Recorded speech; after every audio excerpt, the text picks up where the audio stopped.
You are Comrade Ivan Ivanovich Privalov. In 1961, you were selected for the Internaut Exploration Program SSSR. Despite failing your basic physical and being caught cheating on your entrance exams, on the morning of the 12th of April 1962, you boarded a rocket drill containing the experimental device Little Orpheus, with the purpose of descending through the Earth's crust to discover the relative hollowness of the interior and its suitability for colonization. No, you've lost me, General. Did I do what? You and Little Orpheus were dropped into an extinct volcano to drill to the center of the Earth and find out if we could establish a city there. Note, if you will, that this date is over 3 years ago.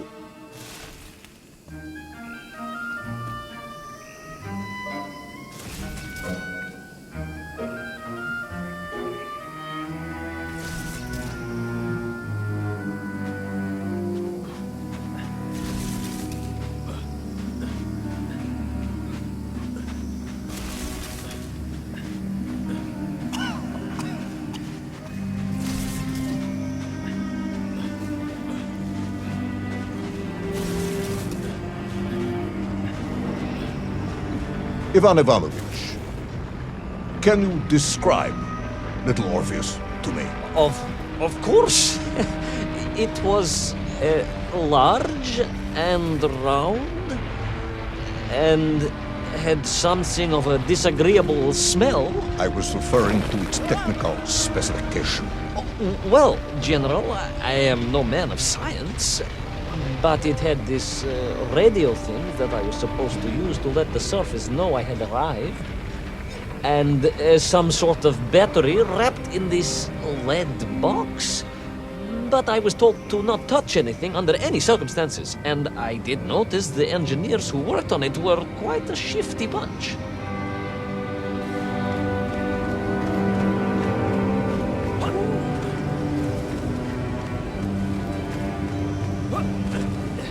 The Little Orpheus device contained a radio transmitter capable of sending a signal through miles of solid rock. In order to boost this, a powerful energy source was required. An atomic bomb, Comrade Privalov. An atomic bomb that you have lost somewhere below the Earth's crust. Yes, that bomb. Of course, General. I can explain everything.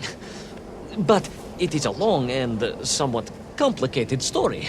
And let me assure you, this is not a case of milking chickens.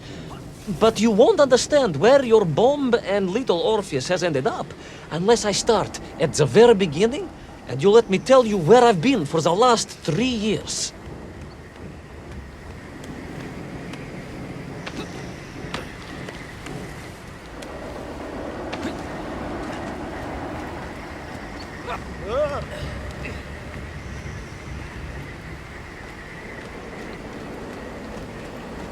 From the beginning, then. But this had better be good. Good, General. It's more than good. It's extraordinary. And it began like this.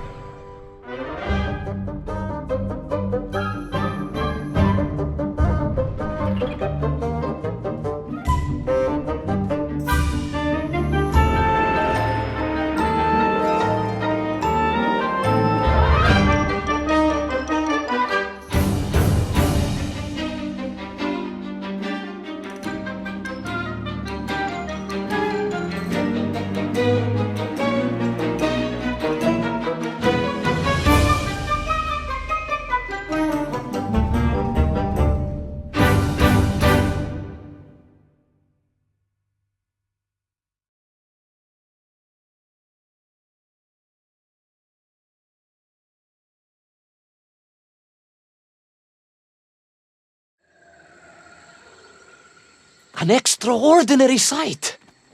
I realized this must be the fabled land of Plutonia, as documented by the brilliant scholar Obruchev. A trail of destruction carved by the rocket drill led down into the wild and mysterious jungle. The rocket drill itself must have snapped in half somewhere below Kamchatka, and little Orpheus bounced out and became lost in that prehistoric forest. If I was ever to get home, my mission was clear: to find little Orpheus.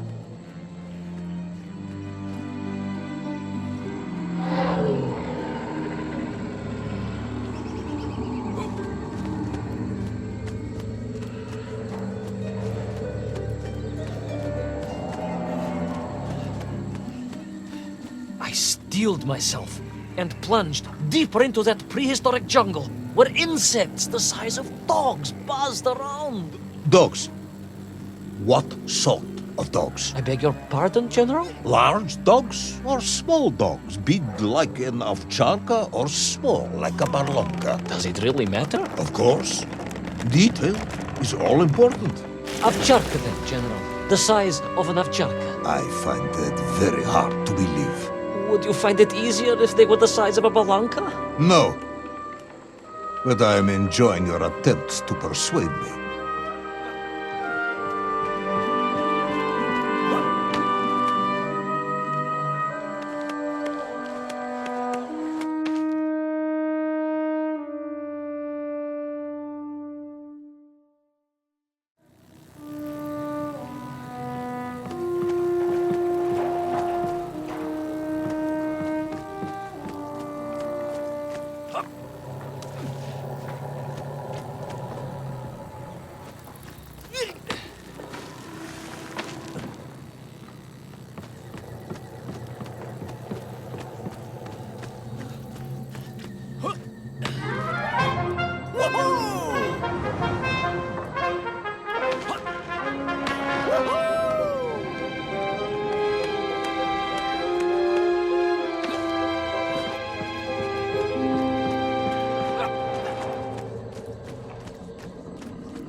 Another part of the rocket drill.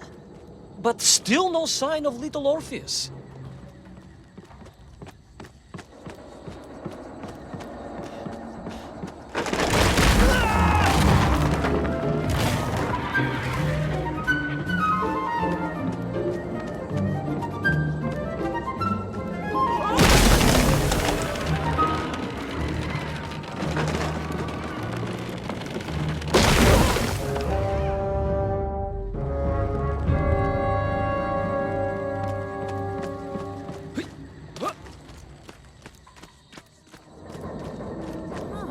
Another part of the rocket drill. But still no sign of little Orpheus.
Between the trees, I could see huge beasts, larger and more ancient than any known to our modern times.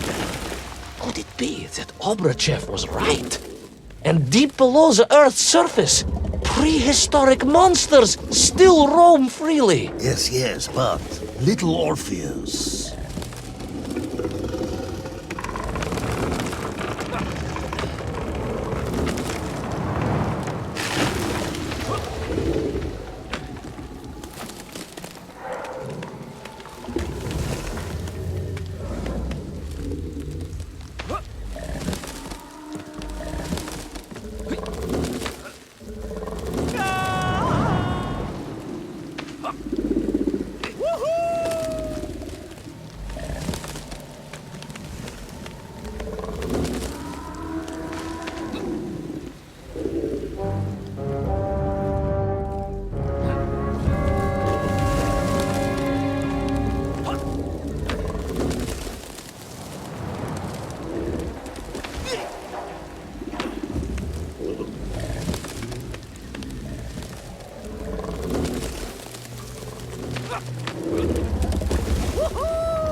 terrible lizard intent on making a snack of me was none other than the most awful of the monsters, the Tyrannosaurus Rex. Oh, now you are an expert on dinosaurs.